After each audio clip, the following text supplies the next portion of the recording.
ನಮಸ್ಕಾರ ರೀ ಎಲ್ಲರಿಗೂ. ಎಲ್ಲಾರು ಹೇಳತ್ತಾರ ಓಲಾ ಶೇರ್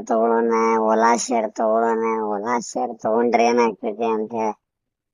ಏನಿಲ್ರಿ, ನಮ್ಮ ಅಭಿಪ್ರಾಯ ಏನಪ್ಪಾ ಅಂದ್ರೆ ಈ ಓಲಾ ಶೇರ್ ತಗೋತೀರಿ, ಅಪ್ಪರ್ ಸರ್ಕಿಟ್ನ ಮ್ಯಾಲ ಐತಿ, 130 ಮ್ಯಾಲ ನಡೆದೈತಿ. 140 ಇರ್ಬೇಕು ಇವತ್ತಿನ ದಿನ. ಆದ್ರೆ ನಾಳೆ ಏನಾದ್ರು ಬಿತ್ತಂದ್ರೆ ಏನ್ ಮಾಡ್ಬೇಕು? ರೊಕ್ಕ ಹೋಗ್ತಾವಲ್ಲ, ಅದಕ್ಕೆ ಲೆಕ್ಕಾಚಾರ ಐತ್ರಿ. ಆ ಲೆಕ್ಕಾಚಾರದ ಮೇಲೆ ನೋಡಿದ್ವಿ ಅಂದ್ರೆ ಈಗ ಎಷ್ಟು ಒಂದ್ 5 ವರ್ಷದಿಂದ ಕಂಪನಿ ಸ್ಥಾಪನೆ ಮಾಡಬೇಕು. ಅವ್ರು ಭಾವೇಶ್ ಅಗರ್ವಾಲ್ ಅಂತ ಹೇಳಿ ಅವರು ಚಲೋ ಮಾಡ್ಯಾರಲ್ಲ, ಅಡ್ಡಿ ಇಲ್ಲ. ಆದ್ರೆ ಅದರದ್ದು ಫ್ಯೂಚರ್ ನೋಡ್ಬೇಕಂದ್ರೆ ಎಲೆಕ್ಟ್ರಿಕಲ್ ವೆಹಿಕಲ್ ಭಾಳ ಐತ್ರಿ. ಯಾಕಂದ್ರೆ ಇವು ನೋಡ್ತಿರಲಿಲ್ಲ, ಹೊಡೆದಾಡ ಸಾಯ್ತಾವ. ಮಧ್ಯಪ್ರಾಚ್ಯದವ್ರು ಅದಾರಲ್ಲ, ಮಿಡಲ್ ಈಸ್ಟ್ ಅಂತಾರಲ್ಲ, ಮಿಡಲ್ ಈಸ್ಟ್ ಹೊಡೆದಾಡ ಸಾಯ್ತಾರ್ರಿ ಒಬ್ರಿಗಿಂತ ಒಬ್ರು. ಹಿಂಗಾಗಿ ಇದು ಆಯಿಲ್ ಪ್ರೈಸ್ ಸಿಕ್ಕಾಪಟ್ಟೆ ಮ್ಯಾಲೆ ಕೆಳಗೆ ಆಗ್ತೈತಿ.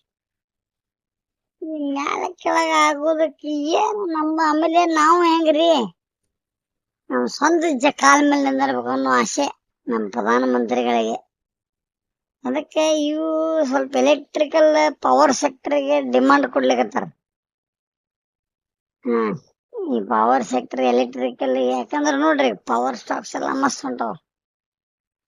ಅಂದ್ರೆ ಪವರ್ ನಾವನ್ನ ಜನರೇಟ್ ಮಾಡ್ಕೊಳ್ಳೋಂತ ಕೆಪಾಸಿಟಿ ಬರ್ತೀವಿ ನಾವ್ ಇನ್ನೊಂದ್ ಸ್ವಲ್ಪ ದಿನ. ಆಮೇಲೆ ಎಲೆಕ್ಟ್ರಿಕಲ್ ವೆಹಿಕಲ್ ಬಗ್ಗೆ ಮಾತಾಡ್ಬೇಕಂದ್ರೆ ಇವ್ರು ಒಬ್ಬರೇ ಏನಿಲ್ಲ, ಇವ್ರ ಜೊತೆಗೆ ಹೀರೋ ಮೋಟೋಕಾರ್ಪ್ದವರು ಅದಾರ, ಬಜಾಜ್ದವರು ಅದಾರ. ಇವರೆಲ್ಲ ಆಲ್ರೆಡಿ ದೊಡ್ಡ ತಿಮಿಂಗಲ್ಗಳಿವು. ಆದ್ರೆ ಅವ್ರೊಳಗ ಹೆಂಗಂದ್ರೆ ಎಲ್ಲಾ ನಮೂನಿನೂ ಗಾಡಿ ಅದಾವ, ಸಣ್ಣದಿಂದ ಹಿಡಿದು ದೊಡ್ಡ ಆನಿ, ಹುಲಿ, ಚಿರತೆ ಎಲ್ಲಾ ನಮೂನಿ ಅದಾವ. ಬಟ್ ಓಲಾದಾಗ ಏನಪ್ಪಾ ಅಂದ್ರೆ ಬರೀ ಓಲಾ ಒಂದೇ ಇದೆ.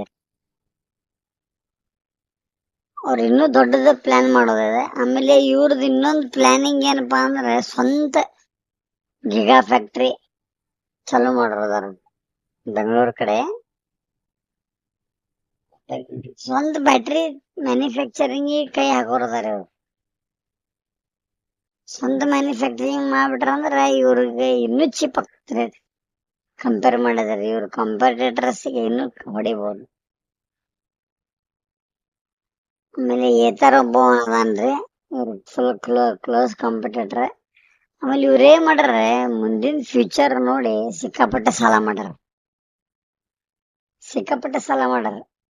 ಆದ್ರೆ ಇದಕ್ಕೆ ಇನ್ನೊಂದು ಕೌಂಟರ್ ಅಂದ್ರೇನೆ, ನಾಳೆ ಎಥನಾಲ್ ಬ್ಲೆಂಡೆಡ್ ಪೆಟ್ರೋಲ್ ಬರ್ಬೋದು.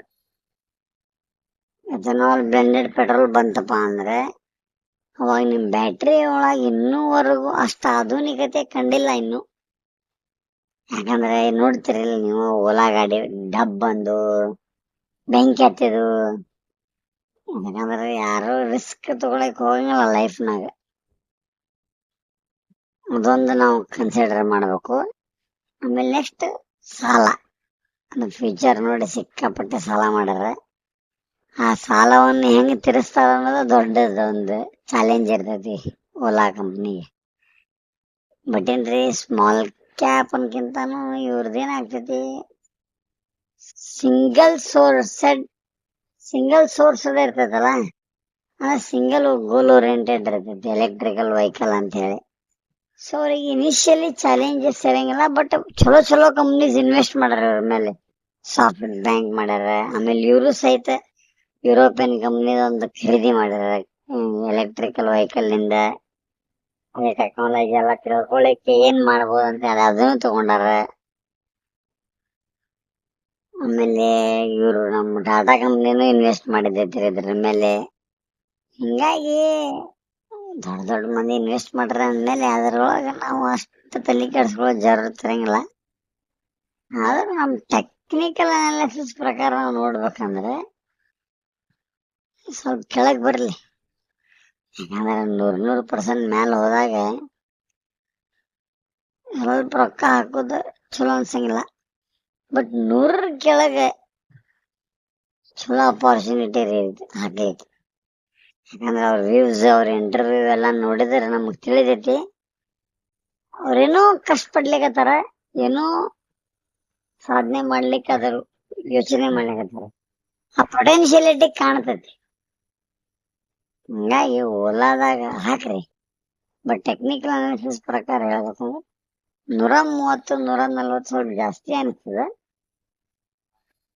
ಬರ್ಲಿ ಕೆಳಗ್ ಬರ್ಲಿ ನೋಡ್. ಆಮೇಲೆ ಟೋಟಲ್ ಈಗ ಅಮೇರಿಕನ್ಸ್ ರಿಸೆಷನ್ ಚಲೋ ಆಗೋದು ಅನ್ಲಿಕ್ಕತ್ತಾರ. ಒಂದ್ ಸ್ವಲ್ಪ ಕನ್ಸಿಡರ್ ಮಾಡ್ಕೊಂಡು ನನ್ ಬೆಸ್ಟ್ ವಿಚಾರ ಒಂದು ಒಪಿನಿಯನ್ ಹೇಳ್ಬೇಕಪ್ಪ ಅಂದ್ರೆ ಒಂದು 100 ರೇಂಜಿಗೆ ಬಂತಂದ್ರೆ ಹಾಕ್ರಿ, ನಿಮ್ಗೆ ಚಲೋ ಲಾಭ ಕೊಡ್ತೈತಿ. ಧನ್ಯವಾದ.